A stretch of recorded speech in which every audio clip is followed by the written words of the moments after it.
Suscríbete a Venganza Perfecta. Nos encantaría saber desde qué parte del mundo nos acompañas. Cuéntanos en los comentarios. Ahora, sumerjámonos en la historia de hoy. Después de la muerte de mi esposa, mi cuñada me invitó al cumpleaños de su hijo. Pero cuando llegué, anunció públicamente que el bebé era mío y que necesitaba la mitad de mi seguro de 870 millones de pesos. Le pregunté, ¿hablas en serio? Cuando dijo que sí, no pude controlar la risa porque en realidad. Me alegra tenerte aquí. Sigue mi historia hasta el final y comenta desde qué ciudad nos ves para saber hasta dónde ha llegado mi relato. 6 meses. Ese era el tiempo que había pasado desde que enterré a mi esposa, Cristina. Y todavía no podía entrar a nuestra recámara sin sentir que me faltaba el aire. La casa que habíamos compartido durante 18 años se sentía más como un museo ahora, cada rincón albergaba recuerdos que dolían más que cualquier herida física.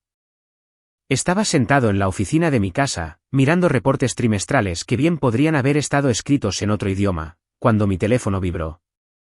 El nombre de Sara apareció en la pantalla y dudé antes de contestar.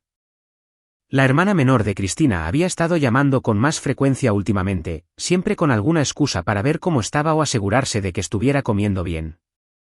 Mateo, hola. Su voz tenía ese tono artificialmente dulce que había aprendido a reconocer a lo largo de los años. Espero no molestarte. No, Sara, ¿qué pasó? Bueno, es el primer cumpleaños de Hugo el próximo sábado, y esperaba que vinieras a la fiesta. Sé que ha sido difícil para ti estar cerca de la familia últimamente, pero Cristina hubiera querido que estuvieras ahí. La mención del nombre de mi esposa me golpeó como siempre lo hacía, un dolor agudo en el pecho que me robaba el aliento. Hugo era el hijo de Sara, nacido apenas 6 meses antes de que el cáncer se llevara a Cristina. Mi esposa había estado tan emocionada de convertirse en tía, pasando horas tejiendo cobijas y comprando juguetes con los que nunca lo vería jugar. No lo sé, Sara. No tengo muchos ánimos de ir a fiestas en estos días. Por favor, Mateo. Hugo necesita a su tío en su vida. Y, honestamente, todos extrañamos a Cristina también. Estar juntos nos ayuda a recordar los buenos tiempos. Había algo en su voz, una urgencia que parecía fuera de lugar para la invitación a una fiesta de cumpleaños infantil, pero el duelo tiene una forma de hacer que todo se sienta desequilibrado, así que lo atribuí a mi propio estado emocional. Está bien. ¿A qué hora? A las 2. ¿Y Mateo? Gracias. Esto significa mucho para todos nosotros. Después de colgar, me recargué en mi silla de piel y me froté las sienes. La idea de enfrentar a la familia de Cristina se sentía abrumadora. Habían sido un gran apoyo durante su enfermedad, turnándose en el hospital y trayendo guisados que nunca me comí. Pero, últimamente, algo había cambiado. Las llamadas telefónicas se sentían diferentes, cargadas de expectativas tácitas que no lograba identificar del todo. El sábado amaneció gris y con llovizna, coincidiendo perfectamente con mi estado de ánimo. Me vestí con unos jeans oscuros y una camisa azul marino de botones, lo más parecido a ropa festiva que pude lograr. El camino hacia la casa de Sara me llevó por colonias donde Cristina y yo solíamos caminar los domingos por la mañana, pasando por la cafetería donde habíamos compartido innumerables conversaciones sobre nuestro futuro juntos. Sara vivía en una modesta casa de 2 pisos en un fraccionamiento que había visto días mejores. El pasto necesitaba que lo podaran y la pintura se estaba descarapelando alrededor de los marcos de las ventanas. Miguel, su esposo, trabajaba en la construcción, pero últimamente lo despedían a cada rato. Ya les había ofrecido ayuda financiera antes, pero Sara siempre había sido demasiado orgullosa para aceptarla. Me estacioné detrás de varios coches que reconocí de reuniones familiares y respiré profundo. A través de la ventana delantera, podía ver globos coloridos y el movimiento de la gente adentro. El sonido de niños riendo flotaba hacia afuera. Un sonido que debería haber sido alegre, pero que en cambio hizo que mi pecho se apretara con el recordatorio de todo lo que Cristina y yo nunca tendríamos. Sara abrió la puerta antes de que pudiera tocar, casi como si hubiera estado vigilando mi llegada. Se veía diferente de alguna manera, una energía nerviosa irradiaba de ella como el calor de la fiebre. Tenía el cabello oscuro restirado hacia atrás y se había aplicado maquillaje con mano pesada que no lograba ocultar del todo las ojeras bajo sus ojos. Mateo, qué bueno que viniste. Me abrazó más fuerte de lo normal, con un agarre casi desesperado. Todos están en la sala. Hugo se la está pasando de maravilla. Mientras caminábamos por el pasillo, noté a varios familiares que no esperaba ver. La madre de Cristina, Leonor, estaba sentada en un rincón con su hermana, Margarita. Ambas mujeres levantaron la vista cuando entré, con expresiones indescifrables. El primo de Cristina, Diego, estaba ahí con su esposa, e incluso el tío Roberto había viajado desde otro estado para venir. Vaya, cuánta gente para el cumpleaños de un niño de 1 año, dije, tratando de mantener un tono ligero. Bueno, ya sabes cuánto le gusta a la familia cualquier excusa para reunirse, respondió Sara, pero su risa sonó forzada. Me abrí paso por la habitación, aceptando condolencias que todavía se sentían frescas y dolorosas. Todos parecían genuinamente felices de verme, pero había un trasfondo de tensión que no lograba ubicar. Las conversaciones parecían pausarse cuando me acercaba, reanudándose un segundo demasiado rápido. Las miradas me seguían mientras me movía por la sala, y capté intercambios de susurros que se detenían abruptamente cuando miraba en su dirección. El pequeño Hugo estaba sentado en su periquera, aplastando felizmente el pastel en su cara con sus deditos regordetes. Era un niño hermoso, de rizos oscuros y ojos azules brillantes que me recordaban dolorosamente a Cristina. Cuando me vio, extendió sus manos cubiertas de pastel y balbuceó algo que sonó a gatillo. «Te reconoce», dijo Sara, apareciendo a mi lado. Cristina solía mostrarle tu foto todo el tiempo cuando lo cuidaba. Algo en la forma en que lo dijo me pareció extraño. Cristina había estado demasiado enferma en sus últimos meses como para cuidar a alguien, pero el duelo le juega trucos a la memoria, y no quise corregir lo que podría haber sido la forma en que Sara mantenía viva la memoria de mi esposa. Estaba a punto de tomar una rebanada de pastel cuando la voz de Leonor cortó el murmullo de la sala. «Mateo, mijo, ven a sentarte con nosotras. No hemos tenido oportunidad de platicar bien desde el funeral». Su tono era amable, pero había algo en sus ojos que hizo que se me revolviera el estómago. Caminé hacia donde ella y Margarita estaban sentadas, ambas mujeres me observaban con una intensidad que se sentía incómoda. «¿Cómo lo vas sobrellevando, hijo?», preguntó Margarita, palmeando el espacio junto a ella en el sillón. «Hay días mejores que otros», dije honestamente, acomodándome en el asiento ofrecido. «¿Y el dinero del seguro?». «Espero que lo estés administrando sabiamente. 870 millones de pesos son toda una responsabilidad. Mi sangre se heló. La cantidad de la póliza de seguro de vida de Cristina no era algo que hubiera compartido con nadie, excepto con mi abogado y mi contador. No era exactamente un secreto, pero tampoco era información que yo hubiera divulgado. ¿Cómo saben la cantidad exacta?, pregunté con cautela. Leonor y Margarita intercambiaron una mirada que duró un segundo de más. «Oh, creo que Cristina lo mencionó una vez», dijo Leonor vagamente. Ella siempre fue tan práctica con la planificación financiera. Pero Cristina nunca había sido de las que discutían de dinero con su familia. Había crecido pobre y aprendió desde muy joven a mantener su información financiera en privado. El hecho de que conocieran el monto exacto de su póliza hizo sonar alarmas en mi cabeza. Me disculpé y caminé hacia la cocina, necesitando un momento para procesar lo que se sentía como una creciente conspiración de susurros y miradas cómplices. Miguel estaba ahí, abriendo un cartón de cervezas con las manos temblorosas. «Tremenda fiesta», dije, tratando de medir su estado de ánimo. Él levantó la vista, con la cara enrojecida, ya fuera por el alcohol o por la vergüenza. «Sí», Sara echó la casa por la ventana. Hizo una pausa, como si estuviera luchando con algo internamente. «Mateo, necesito decirte algo». Pero antes de que pudiera continuar, Sara irrumpió por la puerta de la cocina con una energía maniática. «Aquí están. Ya vamos a cantar las mañanitas. El tío de Hugo tiene que estar ahí para las fotos». Me agarró del brazo con una fuerza que casi dolió, arrastrándome de vuelta hacia la sala. Miguel nos siguió de mala gana, dejando sus palabras flotando en el aire como humo. Mientras nos reuníamos alrededor de la periquera de Hugo, sentí el peso de cada mirada en la habitación enfocada en mí. El canto fue demasiado fuerte, demasiado forzado, y cuando terminó, el silencio que siguió se sintió cargado de electricidad. Fue entonces cuando lo noté.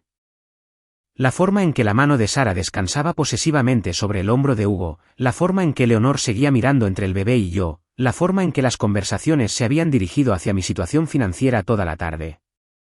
Y en ese momento, de pie en esa sala demasiado calurosa, rodeado de personas que decían amarme, me di cuenta de que algo estaba terrible y peligrosamente mal. El pastel de cumpleaños estaba a medio comer en los platos de cartón, y la luz de la tarde que se filtraba por las ventanas había adquirido una cualidad ominosa que me ponía la piel de gallina. Lo que fuera que se avecinara, podía sentirlo construyéndose como una tormenta en el horizonte, lista para hacer añicos la poca paz que había logrado encontrar en mi duelo. Solo que no tenía idea de cuán devastador sería el rayo. El momento llegó con el tipo de sincronización teatral que solo ocurre en la vida real cuando alguien lo ha estado planeando durante semanas. Sara se levantó abruptamente, su silla raspando contra el piso de madera con un sonido que hizo que todos voltearan a ver. Se alisó el vestido, un gesto nervioso que la había visto hacer innumerables veces a lo largo de los años, pero esta vez se sintió ensayado, practicado. Antes de que todos se vayan, anunció, su voz resonando en la habitación con sorprendente autoridad, tengo algo importante que compartir. El estómago se me fue a los pies. La sala quedó en silencio, excepto por los balbuceos felices de Hugo mientras seguía jugando con su pastel. Todas las caras se volvieron hacia Sara, pero sentí como sus miradas se desviaban hacia mí, midiendo mi reacción a lo que sea que estuviera a punto de desarrollarse. Esta no es solo una fiesta de cumpleaños, continuó Sara, su voz cobrando fuerza. También es una celebración de la familia, y creo que es hora de que todos sepan la verdad sobre el verdadero padre de Hugo. Las palabras golpearon la habitación como un puñetazo. Sentí que la respiración se me atoraba en la garganta. A medida que empezaba a entender, las conversaciones susurradas, las miradas cómplices, las preguntas sobre el dinero de mi seguro. Todo había estado conduciendo a este momento. Sara, ¿de qué estás hablando? La voz de Miguel sonaba tensa y estaba pálido. O era un excelente actor, o esto también era una noticia nueva para él. Los ojos de Sara se clavaron en los míos al otro lado de la sala, y vi algo en ellos que nunca antes había notado. No solo desesperación, sino cálculo. Un hambre fría y calculadora. Mateo es el padre de Hugo, dijo simplemente, como si estuviera anunciando el clima. Tuvimos una aventura mientras Cristina estaba enferma. Siento mucho que tenga que salir a la luz de esta manera, pero Hugo merece conocer a su verdadero papá, y Mateo tiene que hacerse responsable de su hijo. El silencio que siguió fue ensordecedor. Podía escuchar los latidos de mi propio corazón retumbando en mis oídos, sentí el calor subir a mi cara y saboreé el sabor metálico del impacto y la furia en mi lengua. Alrededor de la sala, los familiares estaban congelados, con expresiones que iban desde el horror hasta la fascinación, y a lo que sospechosamente parecía satisfacción. Entonces ocurrió algo inesperado. Empecé a reírme. Comenzó como una risita baja que se convirtió en una carcajada a todo pulmón que rebotó en las paredes de la modesta sala de Sara. Me reí hasta que las lágrimas corrieron por mi rostro, hasta que me dolieron los costados, hasta que todas las personas en esa habitación se me quedaron viendo como si hubiera perdido la cabeza por completo. Mateo, dijo Leonor con tono tajante. Este no es el momento para hacer bromas. Oh, pero sí lo es, logré decir entre jadeos. Absolutamente lo es, porque esta es la cosa más ridícula que he escuchado en mi vida. La expresión de confianza de Sara vaciló ligeramente. Sé que es un impacto, pero negarlo no cambiará los hechos. ¿Hechos? Me limpié los ojos y miré alrededor de la habitación a la familia de Cristina. Estas personas que había considerado mi propia familia por casi 2 décadas. El hecho es que todos ustedes están sentados aquí creyendo esta basura sin hacer ni una sola pregunta lógica. Mateo. Dijo Margarita con cuidado. Si Sara dice. Sara dice muchas cosas, la interrumpí. Pero esto es lo que Sara no sabe. Lo que aparentemente ninguno de ustedes se molestó en considerar antes de armar esta pequeña intervención. Me puse de pie, sintiéndome más firme de lo que había estado en meses. El dolor del duelo que me había estado agobiando seguía ahí, pero ahora estaba acompañado de algo más, una rabia justificada ante la traición de personas en las que había confiado. Me hice la vasectomía hace 8 años, dije claramente, asegurándome de que cada persona en la habitación me escuchara. Es médicamente imposible que yo engendre hijos. El efecto fue inmediato y dramático. La cara de Sara se puso blanca, luego roja, y luego blanca otra vez. Varios familiares soltaron jadeos audibles. Miguel parecía como si le hubieran dado un puñetazo en el estómago. ¿Eso? Eso no es. Tartamudeó Sara. ¿No es qué? La desafié. ¿No es cierto? ¿Te gustaría ver los expedientes médicos? Todavía los tengo. La sala estalló en murmullos mientras las implicaciones asimilaban. Sara me acababa de acusar públicamente de adulterio y exigido manutención para un niño que no podía ser mío de ninguna manera, frente a toda la familia de Cristina. Estás mintiendo, dijo Sara desesperadamente. Estás mintiendo para proteger tu reputación. Ah, sí. Entonces hagamos una prueba de ADN en este momento. Yo mismo te llevo al laboratorio. El color desapareció por completo de su rostro. Yo. No necesitamos hacer eso. Yo sé lo que sé. Lo que sabes, dije, bajando la voz a una calma peligrosa, es que necesitas dinero. Lo que sabes es que tu esposo ha estado más tiempo sin trabajo que empleado durante los últimos 2 años. Lo que sabes es que han estado batallando para conservar esta casa, batallando para pagar las deudas, batallando para mantener algún tipo de vida decente. Cada palabra la golpeaba como una bofetada. Alrededor de la sala, los familiares empezaban a verse incómodos, removiéndose en sus asientos al darse cuenta de que los habían arrastrado a algo mucho más feo de lo que esperaban. Eso no significa. Empezó Leonor.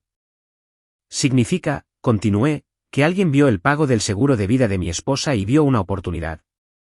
Alguien decidió que 870 millones de pesos valían la pena para destruir la poca relación que nos quedaba. Mateo, por favor. A Sara se le quebró la voz. Piensa en Hugo. Incluso si no eres su padre biológico, Cristina lo amaba como si fuera su sobrino. Ella hubiera querido que nos ayudaras a cuidarlo. Y ahí estaba. La manipulación emocional disfrazada de honrar la memoria de mi esposa muerta, usar el amor de Cristina en mi contra, torciéndolo para convertirlo en un arma para abrir mi cartera. No te atrevas, dije, con voz de hielo. No te atrevas a usar el nombre de mi esposa para justificar esta estafa. Miguel se levantó de pronto, con la cara roja de rabia y humillación. Sara, ¿qué chingados está pasando aquí? ¿Mateo es el padre o no? Sara abría y cerraba la boca como un pez boqueando por aire. La mujer segura de sí misma que había orquestado esta confrontación había desaparecido, dejando atrás a alguien que se veía pequeña, acorralada y desesperada. Yo. Las fechas. Podría haber sido. ¿Tartamudeó? No, dije con firmeza. No podría haber sido, porque amo a mi esposa, porque nunca la engañé, y porque es médicamente imposible para mí tener hijos. La habitación volvió a quedar en silencio, pero esta vez el silencio se sintió diferente. Donde antes estaba cargado de expectativa, ahora era pesado, lleno de vergüenza y decepción. Los familiares que habían estado listos para condenarme por adulterio ahora miraban a Sara con sospecha y asco. ¿Cómo pudiste hacer esto? La voz de Miguel apenas era un susurro. ¿Cómo pudiste humillar a nuestra familia de esta manera? Estaba desesperada, dijo Sara, empezando a llorar. Vamos a perder la casa. Las tarjetas de crédito están al límite. Pensé que si Mateo pudiera ayudarnos con tan solo mentir, al acusarlo de adulterio, al tratar de destruir su recuerdo de Cristina. Observé la implosión de esta familia con una mezcla de satisfacción y tristeza. Estas eran personas que me habían importado, personas que nos habían apoyado a Cristina y a mí durante su enfermedad, pero también acababan de sentarse aquí, listas para creer lo peor de mí basándose únicamente en las mentiras desesperadas de Sara. Mateo, dijo Leonor en voz baja. Te debemos una disculpa. ¿De verdad? Pregunté. ¿O ya sabían exactamente lo que Sara planeaba decir hoy? El incómodo movimiento en la habitación me dijo todo lo que necesitaba saber. Esta no había sido Sara actuando sola. Había sido un esfuerzo coordinado, una junta familiar donde discutieron mis finanzas y decidieron que yo les debía algo. Caminé hacia la periquera de Hugo una vez más, donde el bebé inocente seguía jugando con sus juguetes, ajeno al drama que se desarrollaba a su alrededor. Me miró con ojos brillantes y confiados, y por un momento se me encogió el corazón con genuino afecto por este niño que se había convertido en un peón en la trampa de su madre. Hugo merece algo mejor que esto, dije en voz baja. Merece una madre que no lo use como carnada para estafas. Los sollozos de Sara se hicieron más fuertes, pero no sentí ninguna simpatía por sus lágrimas. Había estado dispuesta a destruir mi reputación, mi memoria de Cristina y el futuro de su propio hijo por un dinero al que no tenía derecho a reclamar. Me dirigí hacia la puerta, ignorando los llamados de varios familiares que de repente querían explicar, disculparse o poner excusas. Pero justo cuando alcancé la manija, la voz de Sara me detuvo en seco. «Espera», gritó desesperadamente. «Hay algo más. Algo sobre Cristina que no sabes». Me di la vuelta lentamente, viendo algo en sus ojos que me heló la sangre. Cualquier cosa que estuviera a punto de decir, tenía el terrible presentimiento de que esta tarde estaba lejos de terminar. Y en algún lugar en el fondo de mi mente, una vocecita me susurró que tal vez, solo tal vez, no conocía a mi difunta esposa tan bien como creía. Las palabras de Sara flotaron en el aire como gas venenoso, y sentí que algo frío se instalaba en mi pecho. La forma en que dijo algo sobre Cristina con esa mirada desesperada y calculadora hizo que todos mis instintos gritaran peligro. ¿De qué estás hablando?, pregunté en voz baja, pero no regresé a la sala. Cualquier bomba que estuviera a punto de soltar, quería estar cerca de una salida. Cristina lo sabía, dijo Sara, su voz cobrando fuerza al ver que tenía mi atención. Sabía lo de nosotros. Sobre lo que pasó entre nosotros. La sala quedó en completo silencio. Incluso Hugo dejó de balbucear, como si sintiera la tensión que había descendido como una cobija sofocante sobre su primer cumpleaños. No hubo un nosotros, dije con firmeza. No hubo un lo que pasó. Te estás cavando un hoyo más profundo del que no vas a poder salir. Me confrontó, continuó Sara, con lágrimas corriendo por su rostro. Justo antes de que entrara al hospital por última vez, dijo que sabía sobre la aventura. Sobre que Hugo era tuyo. Iba a cambiar su testamento, Mateo. Iba a dejarle todo a la caridad en lugar de a ti. Sentí las palabras golpearme físicamente. ¿Cristina muriendo y creyendo que yo la había traicionado con su propia hermana? ¿Cristina pasando sus últimas semanas pensando que el hombre al que había amado durante 18 años la había engañado cuando era más vulnerable? Estás mintiendo, susurré. Pero a mi voz le faltó convicción. No porque le creyera su historia sobre la aventura, sino porque la crueldad de lo que estaba sugiriendo se sentía tan monstruosa que momentáneamente me robó el aliento. Ah, sí. La confianza de Sara regresaba al ver el efecto que sus palabras estaban teniendo. Pregúntale al doctor Navarro sobre la vasectomía, Mateo. Pregúntale cuándo exactamente te la hiciste. Mi sangre se volvió hielo. El doctor Navarro había sido el oncólogo de Cristina, pero también era un amigo de la familia que me había recomendado al urólogo que realizó mi procedimiento. El hecho de que Sara supiera su nombre, que supiera que estaba conectado con mi vasectomía, significaba que había investigado, una investigación real. ¿Qué tiene que ver el doctor Navarro con todo esto? Porque, dijo Sara con satisfacción maliciosa, Cristina le preguntó sobre las vasectomías. Le preguntó si podían fallar, sobre si un hombre aún podía engendrar hijos años después. La habitación dio vueltas a mi alrededor. Me agarré del marco de la puerta para estabilizarme mientras asimilaba las implicaciones. Si Cristina había hecho esas preguntas, significaba que realmente había sospechado algo. Significaba que mi esposa moribunda había pasado sus últimas semanas creyendo que yo la había traicionado. Tú se lo dijiste, dije, dándome cuenta de todo de golpe como un mazazo. Le dijiste que teníamos una aventura. Dejaste que muriera pensando que la había engañado. Tenía que hacerlo. Gritó Sara. Iba a cambiar el testamento. Te iba a dejar sin nada. Así que torturaste a una mujer moribunda para proteger un dinero que yo ni siquiera sabía que existía. La confesión quedó flotando en el aire, condenatoria y completa. Sara acababa de admitir haber torturado psicológicamente a mi esposa en sus últimas semanas por la oportunidad de una herencia que ni siquiera existía en ese punto. Miguel se puso de pie lentamente, con el rostro pálido de disgusto. ¿Sí? Dime que no hiciste lo que creo que hiciste. Estaba protegiendo a nuestra familia, dijo Sara desesperadamente. El futuro de nuestro hijo. Pensé que si Cristina creía que Mateo la había engañado, le dejaría el dinero a la familia. ¿A nuestro hijo? La voz de Miguel era peligrosamente calmada. Mateo acaba de probar que él no puede ser el padre. Así que, ¿de quién es Hugo en realidad, Sara? La pregunta quedó en el aire como una bomba de tiempo. El rostro de Sara pasó por una serie de expresiones: pánico, cálculo, resignación. Antes de establecerse en algo que se veía casi aliviado. No importa, dijo finalmente. Lo que importa es que Mateo tiene 870 millones de pesos y nosotros no tenemos nada. A mí me importa, dijo Miguel. A mí me importa un carajo. Observé cómo se desarrollaba este drama familiar con una mezcla de horror y fascinación.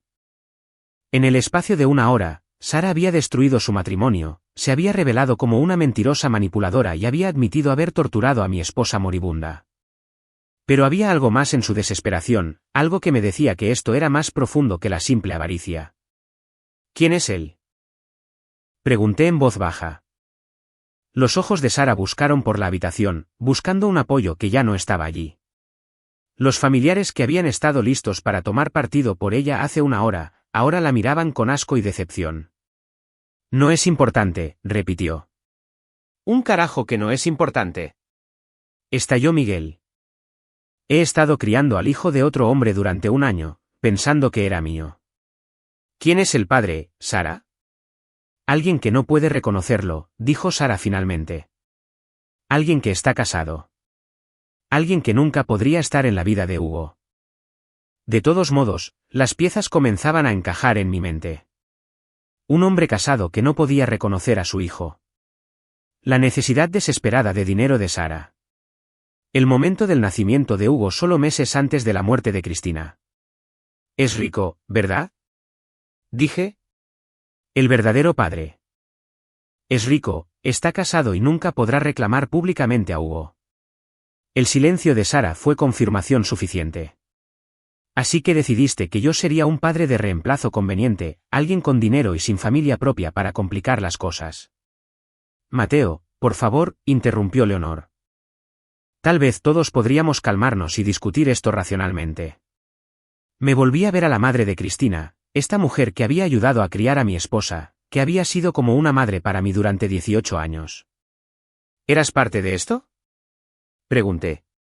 Su vacilación fue respuesta suficiente. Solo pensamos, empezó Margarita, que la familia debería cuidar a la familia, que tal vez querrías ayudar con Hugo ya que Cristina lo quería tanto.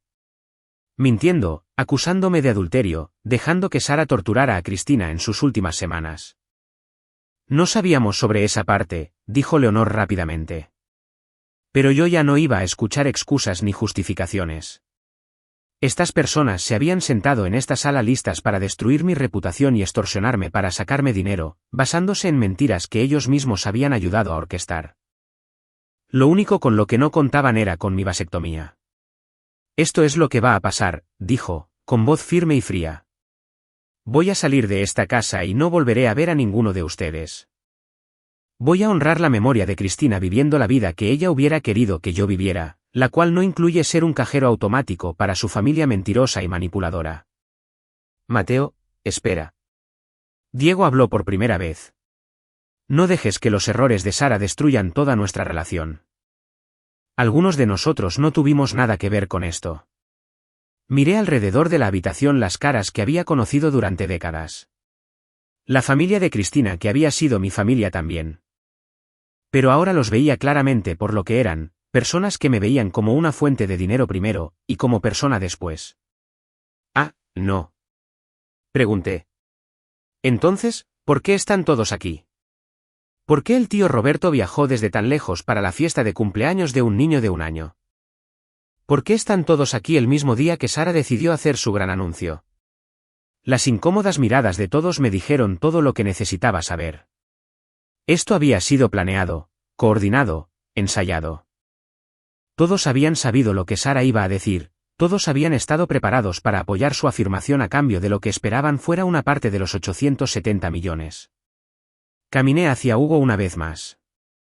El bebé me miró con esos brillantes ojos azules, y sentí una punzada de genuina tristeza.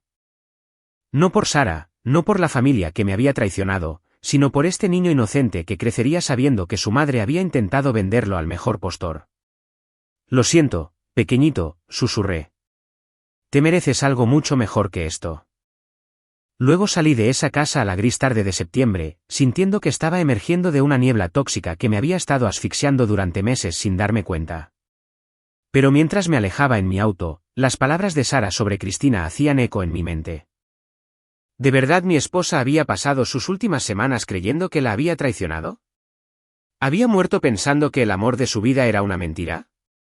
Necesitaba respuestas, y sabía exactamente dónde encontrarlas. El doctor Navarro había sido más que el médico de Cristina. Había sido nuestro amigo. Si alguien sabía lo que Cristina había estado pensando en sus últimas semanas, sería él. Al estacionarme en el hospital, no podía quitarme la sensación de que estaba a punto de aprender algo que cambiaría todo lo que creía saber sobre mi matrimonio, mi esposa y la mujer de la que acababa de escapar. La verdad, me estaba dando cuenta, iba a ser más complicada que las mentiras de Sara o mis propias suposiciones. Y de alguna manera, eso me aterrorizaba más que cualquier cosa que hubiera pasado en la fiesta. El doctor Navarro se veía más viejo de lo que recordaba mientras estaba sentado frente a mí en su oficina, con las manos entrelazadas sobre el escritorio entre nosotros. Las luces fluorescentes proyectaban sombras duras sobre su rostro, marcando más las líneas alrededor de sus ojos. Había envejecido en los 6 meses desde el funeral de Cristina, y sospechaba que yo también. Mateo, me alegra que vinieras a verme, dijo en voz baja. He estado pensando en llamarte durante semanas. El estómago se me encogió. ¿Sobre lo que Cristina te preguntó de la vasectomía? Él asintió lentamente, con expresión grave. Sí me preguntó sobre eso, pero no por las razones que podrías pensar. Me incliné hacia adelante, con el corazón latiendo a 1000 por hora. ¿A qué te refieres? Cristina sabía sobre tu vasectomía, Mateo. Ella sabía que era médicamente imposible que tuvieras hijos. Por eso vino a mí con preguntas. Las palabras me golpearon físicamente. No entiendo. Si sabía que yo no podía ser el padre, entonces ¿por qué Sara dijo? Porque Sara le dijo a Cristina que Hugo era tu hijo, me interrumpió el doctor Navarro. Y Cristina supo de inmediato que era una mentira. La habitación dio vueltas a mi alrededor mientras las implicaciones se hundían. Cristina no había muerto creyendo que la había engañado. Había muerto sabiendo que su hermana era una mentirosa. Sara fue a ver a Cristina unas 3 semanas antes de su última hospitalización, continuó el doctor Navarro. Ella afirmó que tú habías estado teniendo una aventura, que Hugo era tu hijo y que Cristina debía cambiar su testamento para mantener al bebé. ¿Y Cristina no le creyó? Cristina se le rió en la cara, dijo el doctor Navarro con una sonrisa triste. Le dijo a Sara que sabía sobre tu vasectomía, que sabía que era imposible, y que le daba asco el intento de manipularla cuando se estaba muriendo. El alivio me inundó tan poderosamente que me sentí mareado. Cristina lo había sabido. Ella había confiado en mí. Había muerto sabiendo que nuestro amor era real e inquebrantable. Pero el alivio fue rápidamente reemplazado por una rabia ardiente ante lo que Sara había intentado hacer. Entonces, ¿por qué Cristina te preguntó si las vasectomías fallaban? El doctor Navarro dudó y vi cruzar algo preocupante por su expresión. Porque quería entender algo sobre la situación de Sara. Estaba tratando de descubrir quién era el verdadero padre. ¿Lo descubrió? Tenía sus sospechas. Hizo una pausa, pareciendo medir sus palabras cuidadosamente. Mateo, lo que estoy a punto de decirte podría ser muy perjudicial para varias personas. ¿Estás seguro de que quieres saber después de lo que pasó hoy? Sí. Necesito saber todo. El doctor Navarro abrió el cajón de su escritorio y sacó un sobre cerrado con mi nombre escrito con la letra de Cristina. Me pidió que te diera esto si Sara alguna vez iba tras de ti por el dinero, dijo. Dijo que sabrías cuándo era el momento adecuado. Mis manos temblaban mientras tomaba el sobre. La letra de Cristina, sus últimas palabras para mí sobre algo que ella sabía que pasaría después de su muerte. Sabía que Sara haría esto. Cristina conocía a su hermana mejor que nadie. Sabía que Sara estaba desesperada por dinero, sabía que era capaz de manipular, y sabía que con 870 millones en juego, Sara no podría resistir la tentación de intentarlo. Me quedé mirando el sobre, con miedo de abrirlo, pero sabiendo que tenía que hacerlo. ¿Doctor Navarro, quién creía Cristina que era el verdadero padre de Hugo? Se quedó callado un largo momento y cuando habló, su voz era apenas un susurro. ¿Alguna vez te preguntaste por qué Leonor y Margarita sabían el monto exacto de tu póliza de seguro? Mi sangre se heló. ¿Qué estás diciendo? Estoy diciendo que Cristina descubrió algo en sus últimas semanas que la conmocionó hasta la médula. Algo sobre su propia familia que le hizo darse cuenta de que la desesperación de Sara iba más allá de simples problemas financieros. Dígame. El verdadero padre de Hugo está casado, es rico y es alguien que nunca podría reconocer públicamente al niño, dijo el doctor Navarro con cuidado. Alguien que le ha estado dando dinero a Sara para que se mantenga callada, pero no lo suficiente como para resolver sus problemas de forma permanente. Las piezas empezaban a encajar en mi mente, formando una imagen tan fea que no quería verla con claridad. ¿Alguien de la familia?, dijo. El doctor Navarro asintió sombríamente. Cristina encontró mensajes de texto en el teléfono de Sara cuando estaba de visita un día. Mensajes que dejaban muy claro quién es realmente el padre de Hugo y por qué Sara está tan desesperada por dinero. ¿Quién? Lee la carta, Mateo. Cristina lo explica todo. Con dedos temblorosos, abrí el sobre y desdoblé 2 páginas con la pulcra letra de Cristina. Mientras leía, sentí que mi comprensión del último año se desplazaba y se realineaba en algo mucho más siniestro de lo que podría haber imaginado. Mi queridísimo Mateo, si estás leyendo esto, entonces Sara ha hecho exactamente lo que sabía que haría. Ha intentado convencerte de que Hugo es tu hijo y probablemente ha reunido a la familia para presionarte a apoyar su historia. Necesito que sepas varias cosas. Primero, nunca dudé de ti ni un segundo. Sé de tu vasectomía. Sé que nunca me engañarías, y sé que nuestro amor fue real y verdadero hasta mi último aliento. Segundo, Sara no solo está desesperada por dinero. Está siendo chantajeada. El verdadero padre de Hugo es Diego. Mi primo Diego, quien ha estado casado con Ximena durante 15 años y quien es parte de la mesa directiva de 3 corporaciones importantes. Él tiene una fortuna de aproximadamente 208 millones de pesos, pero podría perderlo todo, su matrimonio, sus hijos, su carrera, si su aventura con Sara saliera a la luz. Le ha estado dando a Sara 87,000 pesos al mes para mantenerla callada, pero no es suficiente para cubrir sus deudas y su estilo de vida. Ella necesita un golpe más grande, y el dinero de tu seguro parece la solución perfecta. Pero aquí está la parte que me rompe el corazón, Mateo. La familia lo sabe. Leonor lo sabe. Margarita lo sabe. Incluso el tío Roberto lo sabe. Todos han estado encubriendo a Diego, ayudándolo a guardar su secreto. Y ven tu dinero como una forma de resolver el problema permanentemente. Han convertido a mi sobrino bebé en una mercancía, una herramienta para sacarle dinero al hombre que amo. Se han convencido a sí mismos de que le debes algo a la familia porque heredarás el dinero de mi seguro. Quiero que sepas que cambié mi testamento 3 días antes de morir. No para dejarle el dinero a la caridad como Sara probablemente amenazó, sino para protegerte.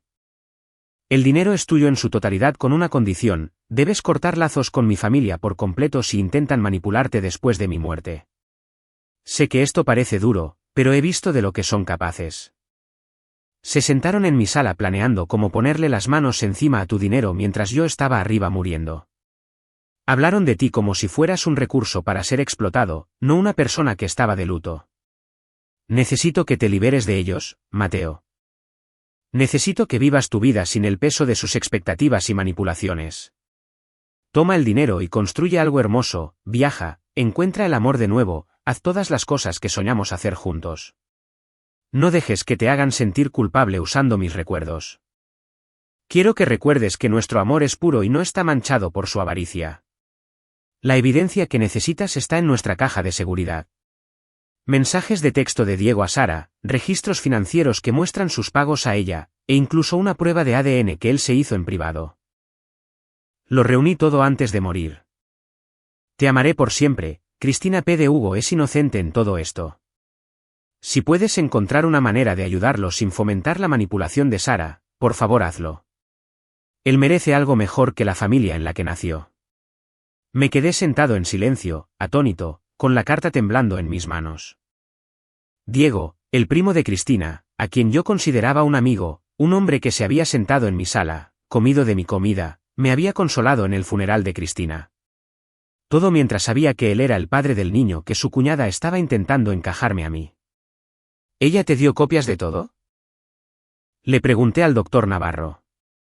Asintió. Todo está en un archivo sellado en el almacenamiento seguro del hospital. Quería asegurarse de que Sara no pudiera destruir la evidencia. Pensé en la fiesta, en la participación reacia de Diego en la confrontación. Él no había hablado cuando Sara hizo su acusación, pero tampoco se había sumado como los demás. Ahora sabía por qué. Estaba atrapado entre proteger su propio secreto y ver cómo destruían a un hombre inocente. ¿Qué vas a hacer?, preguntó el doctor Navarro. Doblé la carta con cuidado y la volví a meter en el sobre. Por primera vez en meses, me sentí con la mente clara y con un propósito. Cristina me había dado todo lo que necesitaba para protegerme y exponer la verdad. Voy a honrar los deseos de mi esposa, dije. Voy a cortar lazos con su familia para siempre. ¿Y Diego? ¿Hugo? Pensé en el bebé inocente que estaba siendo usado como peón en este juego sucio, y en el hombre que lo había engendrado pero era demasiado cobarde para reconocerlo. Hugo merece conocer a su verdadero padre, dije. Y Diego merece enfrentar las consecuencias de sus decisiones. Al salir del hospital, sentí algo que no había experimentado en meses: paz. No el tipo de paz que viene de ganar una batalla, sino la que viene de comprender la verdad. Cristina me había protegido incluso después de su muerte, había visto a través de la manipulación de su familia y me había dado las herramientas para escapar de ella. Pero había una cosa más que necesitaba hacer. Una confrontación final que cerraría este feo capítulo para siempre y aseguraría que Sara nunca pudiera intentar esto con nadie más. Saqué mi teléfono y le envié un solo mensaje a Diego: tenemos que hablar mañana a las 10 de la mañana en la tumba de Cristina. Ven solo, o iré con Ximena con todo. Luego manejé de regreso a la casa que Cristina y yo habíamos compartido. Ya no sentía que fuera un museo de recuerdos, sino que era exactamente lo que siempre había sido, un santuario donde el amor había vivido y donde siempre sería recordado. Honestamente, la guerra aún no terminaba, pero la siguiente batalla se libraría bajo mis propios términos, con la sabiduría de mi esposa guiándome, y su amor protegiéndome de las mentiras que casi nos destruyen a ambos. El cementerio estaba envuelto en la niebla matutina cuando llegué a la tumba de Cristina, con el aire de septiembre fresco por la promesa del otoño. Había llegado temprano, necesitando un momento a solas con mi esposa antes de la confrontación que terminaría con esta pesadilla de una vez por todas. Su lápida era simple y elegante, exactamente lo que ella hubiera querido: Cristina María Hendricks, amada esposa, por siempre en nuestros corazones. Yo había elegido esas palabras durante la niebla del duelo, sin imaginar nunca lo proféticas que se volverían. Encontré tu carta, dije en voz baja, colocando rosas blancas frescas sobre su tumba. Me salvaste incluso después de irte. Siempre fuiste la más inteligente de la familia. La ironía no me pasó desapercibida de que estaba a punto de confrontar a su primo aquí, en este lugar donde descansaba su cuerpo. Pero de alguna manera se sentía correcto. Cristina había orquestado esta revelación final, y ella merecía estar aquí para presenciarlo. Diego llegó exactamente a las 10, su sedán costoso crujiendo sobre el camino de grava. Se veía terrible, pálido, sin afeitar, su usual actitud segura reemplazada por la mirada atormentada de un hombre cuyos secretos estaban a punto de destruirle la vida. Mateo, dijo mientras se acercaba, la voz quebrada, siento mucho que hayamos llegado a esto. ¿De verdad? ¿O solo lamentas que te hayan descubierto?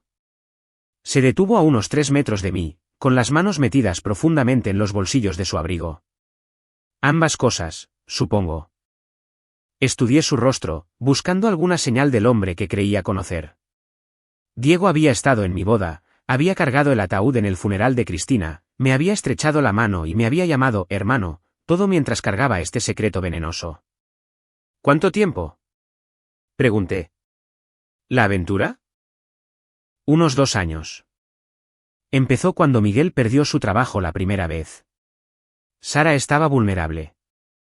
¿Vulnerable? Dejé la palabra colgando en el aire. ¿Así es como llamas a alguien cuyo esposo está batallando para encontrar trabajo? ¿Vulnerable? Diego se estremeció, pero no se defendió. Estuvo mal.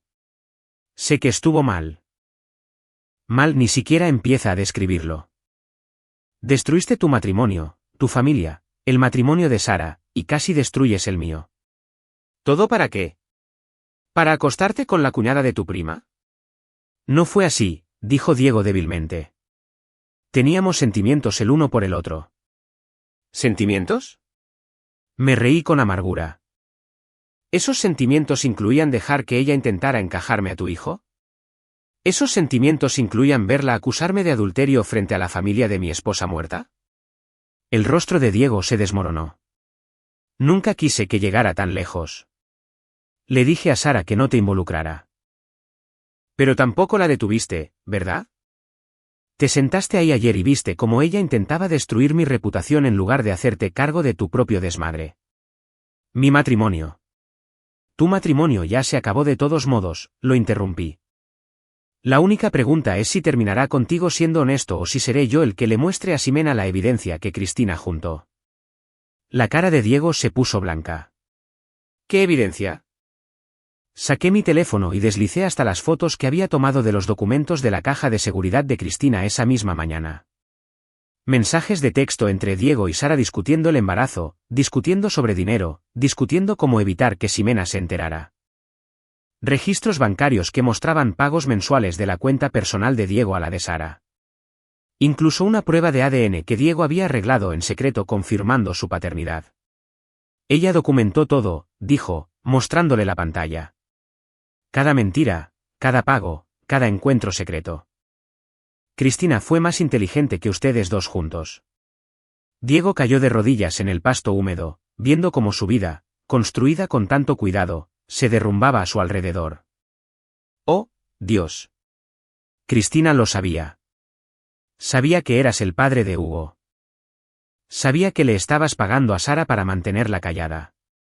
Sabía que toda la familia planeaba venir tras el dinero de mi seguro para resolver tu problema. Yo nunca les pedí que hicieran eso, dijo Diego desesperadamente. Nunca quise que se involucraran. Pero tampoco los detuviste. Dejaste que creyeran la mentira sobre que yo era el padre. Dejaste que pensaran que podían sacarme dinero para resolver los problemas de todos. Lo miré hacia abajo, arrodillado junto a la tumba de mi esposa. Y sentí algo que no esperaba, lástima. No la suficiente como para perdonarlo, pero sí la suficiente para entender cómo un momento de debilidad se había convertido en esta catástrofe espiral. ¿Cuánto le has dado a Sara? 1.044.000 pesos en el último año, admitió Diego. 87,000 al mes. Y no fue suficiente. Nunca es suficiente. Sus deudas siguen creciendo. El seguro de desempleo de Miguel se acabó. Están atrasados con la hipoteca, los pagos del coche, todo. Así que ella decidió que mis 870 millones resolverían el problema para siempre. Diego asintió miserablemente. Dijo que si creías que Hugo era tuyo, querrías cuidarlo.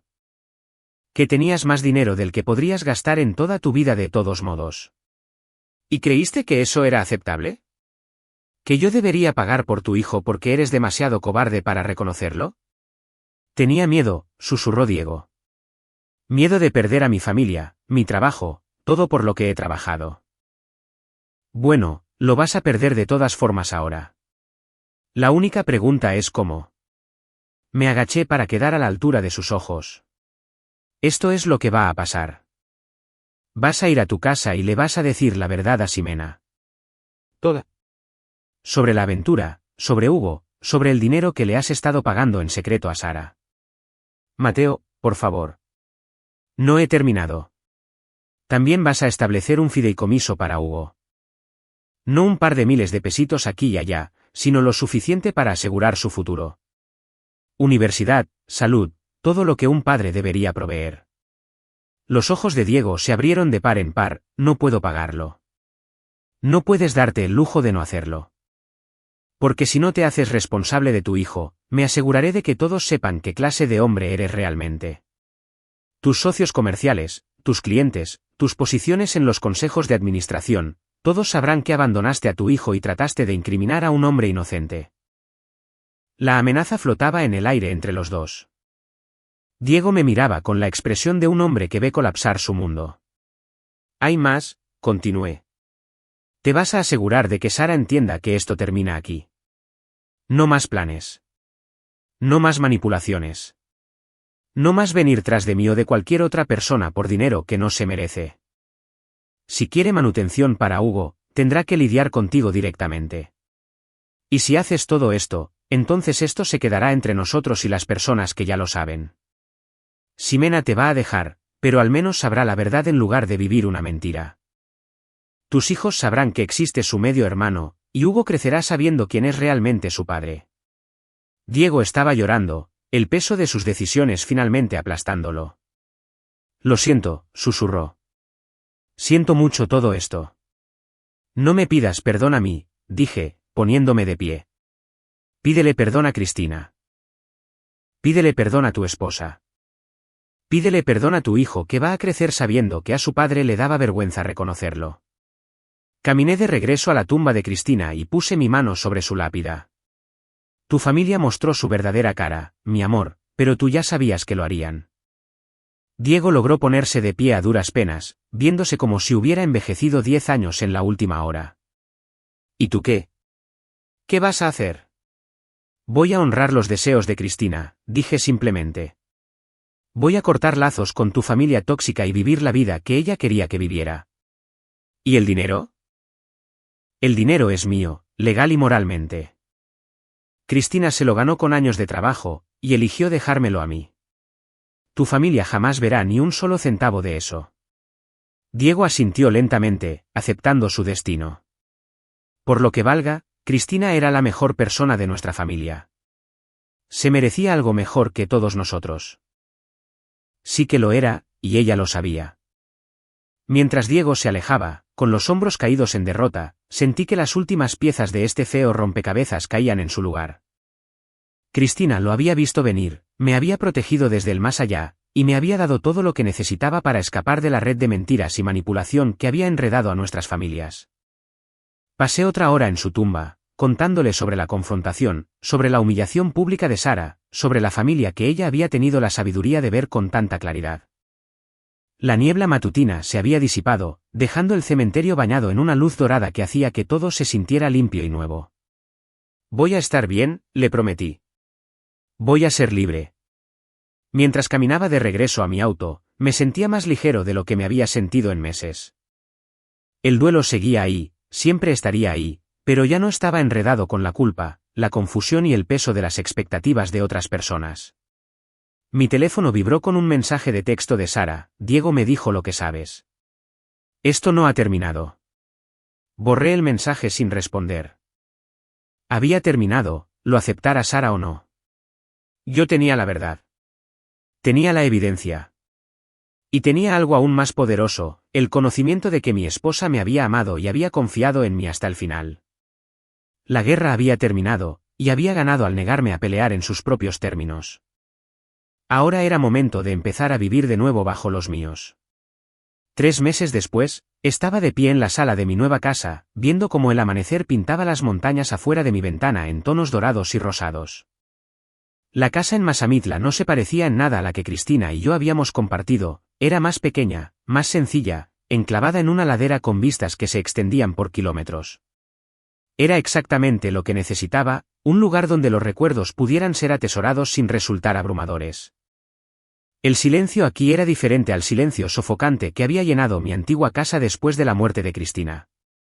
Este era un silencio pacífico, del tipo que viene de estar verdaderamente solo por elección en lugar de abandonado por las circunstancias.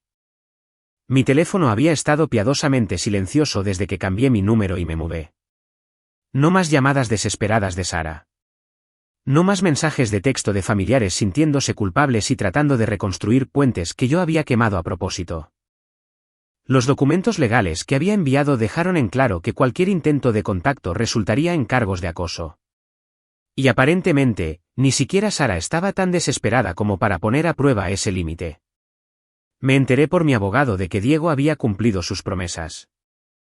Le había contado todo a Ximena y ella le había pedido el divorcio en menos de una semana. También había establecido un fondo de fideicomiso para Hugo, aunque le había costado la mayor parte de sus activos líquidos.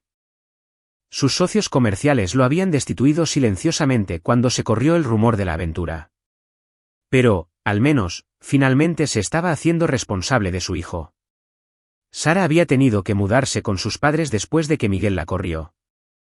Les habían embargado la casa y ella ahora trabajaba como mesera mientras peleaba por la custodia de Hugo.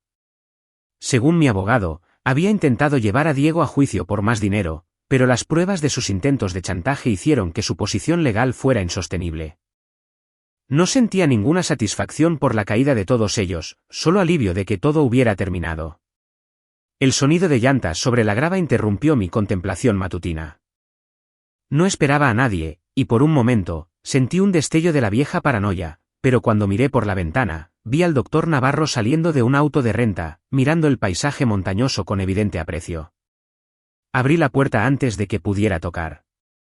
¡Qué sorpresa! Espero que no te moleste, dijo con una leve sonrisa. Tenía una conferencia en Guadalajara, y pensé en manejar hasta acá para ver cómo estabas. ¿Pasa? El café está recién hecho. Me siguió hasta la cocina, aceptando una taza con manos agradecidas. El aire de la mañana a 2,400 metros de altura tenía un frío al que tomaba tiempo acostumbrarse. Esto es hermoso, Mateo. A Cristina le hubiera encantado. Asentí, mirando la vista que me había convencido de comprar la casa en el instante que la vi. Siempre hablaba de querer vivir en la montaña. Decía que quería despertar por encima de las nubes. Y ahora tú lo haces. Ahora yo lo hago. Nos sentamos en un cómodo silencio por un rato, tomando café y viendo cómo el sol subía sobre los picos de las montañas. Finalmente, el doctor Navarro habló. Te traje algo, dijo, sacando un sobre del bolsillo de su saco. Cristina me pidió que te diera esto después de que tuvieras tiempo de sanar. Mis manos temblaron ligeramente al tomar el sobre. Mi nombre estaba escrito en él con la letra de Cristina, pero debajo estaban las palabras, para cuando estés listo para vivir de nuevo. ¿Cómo supo que ya estaba listo? El doctor Navarro sonrió. Porque te mudaste a la montaña. Porque estás construyendo algo nuevo en lugar de esconderte en las cenizas de algo viejo. Porque te ves como Mateo de nuevo, no como un fantasma atormentando la vida de Mateo. Abrí el sobre con cuidado. Adentro había una sola hoja de papel y una llave pequeña. Mi adorado Mateo, si estás leyendo esto, significa que has sobrevivido al intento de mi familia por destruirte, y has encontrado la fuerza para empezar a vivir de nuevo. Estoy tan orgullosa de ti. La llave abre una caja de seguridad en el Banco BBVA en Guadalajara. Caja número 473. Adentro, encontrarás algo que he estado guardando para el día en que estuvieras listo para pensar en el futuro en lugar de solo sobrevivir el presente. Quiero que sepas que verte llorar por mí ha sido la parte más difícil de morir. No el dolor, no el miedo, sino saber que te dejaba solo para enfrentarte a un mundo que trataría de aprovecharse de tu corazón generoso. Me diste 18 años de amor perfecto, Mateo. Hiciste que cada día de mi vida fuera mejor solo por estar en ella. Ahora, quiero que tomes esa capacidad de amar y la compartas con alguien que la merezca.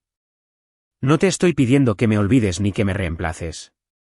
Te pido que honres lo que tuvimos al volver a creer en el amor. Encuentra a alguien que te haga reír como yo lo hacía. Encuentra a alguien que te rete y te apoye y que vea al hermoso hombre del que me enamoré hace todos esos años. El dinero en esa caja es tuyo para usarlo como quieras. Pero espero que uses una parte para viajar. Ve los lugares de los que hablábamos visitar juntos. Párate frente a las auroras boreales. Camina por las playas de Nueva Zelanda. Sube montañas que te hagan sentir cerca del cielo. Vive la aventura que planeamos, incluso si al principio tienes que vivirla solo. Pero no te quedes solo para siempre, mi amor. El mundo necesita lo que tienes para ofrecer, y tú necesitas lo que el mundo tiene para ofrecerte. Te amo por siempre y para siempre, Cristina Pede. Le dejé instrucciones al doctor Navarro de que te viera de vez en cuando, no para entrometerse, solo para asegurarse de que no te estuvieras hundiendo en el dolor como me preocupaba que pudieras hacerlo. Confía en que él sabrá cuando necesitas un empujón hacia la vida. Levanté la vista y vi que el doctor Navarro me observaba con ojos amables. Ella planeó todo esto. Cristina era una mujer excepcional.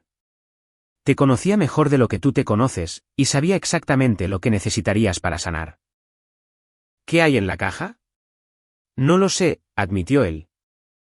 Ella lo armó todo de forma independiente, pero me dijo que era suficiente para financiar cualquier aventura que te llamara la atención. Pensé en la mujer que me había amado lo suficiente como para orquestar mi salvación desde el más allá, que me había protegido de la avaricia de su propia familia y que me había dado las herramientas para construir una nueva vida. Tenía razón en una cosa, dije finalmente. Estoy listo para empezar a vivir de nuevo. El doctor Navarro sonrió. ¿Y cómo se ve eso?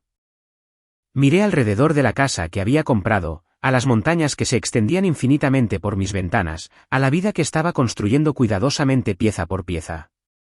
Aún no lo sé, pero por primera vez desde que murió, estoy emocionado de descubrirlo. Esa tarde manejé a Guadalajara y abrí el regalo final de Cristina. Adentro de la caja de seguridad había un cheque de caja por 4,350,000 pesos y un diario de viajes que ella había empezado para los dos, lleno de fotos y planes para todos los lugares que habíamos soñado visitar juntos. La última entrada estaba escrita de su puño y letra, para Mateo. Ve a todos los lugares de los que hablamos. Toma fotos por los dos. Vive suficiente vida por dos personas hasta que encuentres a alguien con quien compartirla. Cerré el diario y miré alrededor de la estéril sala del banco donde mi esposa había arreglado mi liberación. Me había dado dinero, libertad y, lo más importante, el permiso para volver a ser feliz. Esa noche, me senté en mi nueva sala con folletos de viaje esparcidos por la mesa de centro. Nueva Zelanda me llamaba con sus montañas y playas. Islandia prometía auroras boreales bailando en cielos invernales. Escocia me ofrecía castillos y paisajes que parecían sacados de un cuento de hadas. Por primera vez en meses, me sentía emocionado por el mañana en lugar de simplemente resignado a él. Tomé mi teléfono y reservé un vuelo a Auckland, saliendo en 2 semanas. Serían mis primeras vacaciones reales en 5 años, mi primera aventura en solitario desde la universidad, mi primer paso hacia un futuro que me pertenecía por completo. Mientras me quedaba dormido esa noche en mi casa en la montaña, pensé en Cristina y en cómo se las había arreglado para salvarme de una familia que me habría consumido con su avaricia y manipulación. Había visto la trampa que estaban tendiendo y me dio todo lo que necesitaba para escapar de ella. Pero más que eso, me había dado permiso para volver a vivir, permiso para volver a amar, permiso para construir algo hermoso a partir de las cenizas de la hermosa vida que tuvimos juntos. Sara y sus planes se sentían como la pesadilla de alguien más ahora, algo que le había pasado a una versión diferente de mí. El hombre que había sido manipulado, engañado y casi destruido por la codicia disfrazada de obligación familiar, ya no existía. En su lugar había alguien más fuerte, más sabio y finalmente libre para descubrir en quién podía convertirse cuando no cargaba con el peso de las expectativas y la prepotencia de otras personas. Yo era Mateo de nuevo, pero mejor. Mateo más 18 años de amor, más la sabiduría ganada a pulso sobre la diferencia entre la familia y los parásitos, más la perspectiva desde la cima de la montaña que se obtiene al sobrevivir a algo que debió haberte destruido. El mañana traería nuevas posibilidades, nuevas aventuras y, eventualmente, un nuevo amor.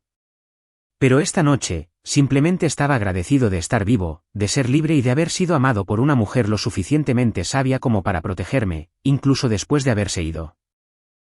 La guerra había terminado. Y no solo había sobrevivido a ella. Había aprendido a vivir de nuevo.